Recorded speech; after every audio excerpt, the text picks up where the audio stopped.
How come some insects are able to walk on the surface of a pond, but you quickly sink to the bottom when you try to walk on water? And why do lakes freeze from the top down in winter? In a word, the answer to all of these questions is polarity. Water is a simple molecule made up of one oxygen atom and two hydrogen atoms, but it is essential to life. In fact, water makes up approximately 60% of the adult human being's body weight. The polarity within those water molecules gives this common substance the properties that make it unique and life-sustaining. Polarity refers to the unequal sharing of electrons within a molecule. For water, the bonding between the oxygen atom and two hydrogen atoms within a single water molecule is like a tug of war between a big, strong football player and a cute little toddler. Oxygen is a larger atom with more protons in its nucleus than hydrogen. These positive charges are like a person's physical strength. They are able to attract the negatively charged electrons in the bond, just like a strong individual is able to overpower a weaker individual in a tug of war. So, oxygen is able to attract more than its fair share of electrons. Because hydrogen is smaller and has less strength, or fewer protons, it loses the tug of war and attracts fewer than its fair share of electrons.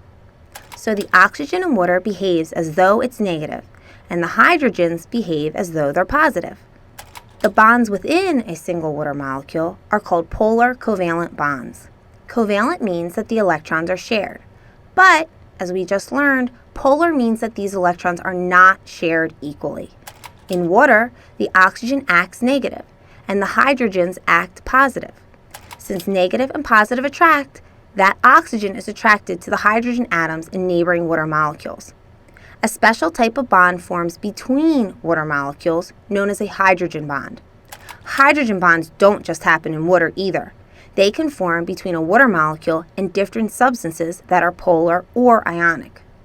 Water's ability to stick to itself is called cohesion, while water's ability to stick to other substances is called adhesion. Now, think back to the initial questions.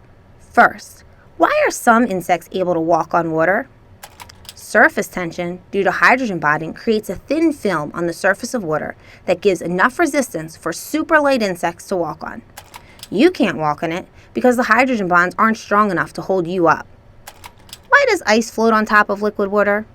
For most other substances, the solid state is more dense than the liquid state. But that is not the case for water. Hydrogen bonds keep water molecules farther apart in frozen water than in liquid water.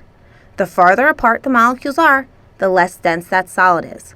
So ice is about 9% less dense than water, which means it floats on the top. That's why lakes freeze from the top down and aquatic life is able to survive through a cold winter every year. It is the polarity of the water molecule and the resulting hydrogen bonding that account for water's unique properties. So, the reason that water is so special, from inside your cells to the world's oceans, is simply because it is a polar molecule.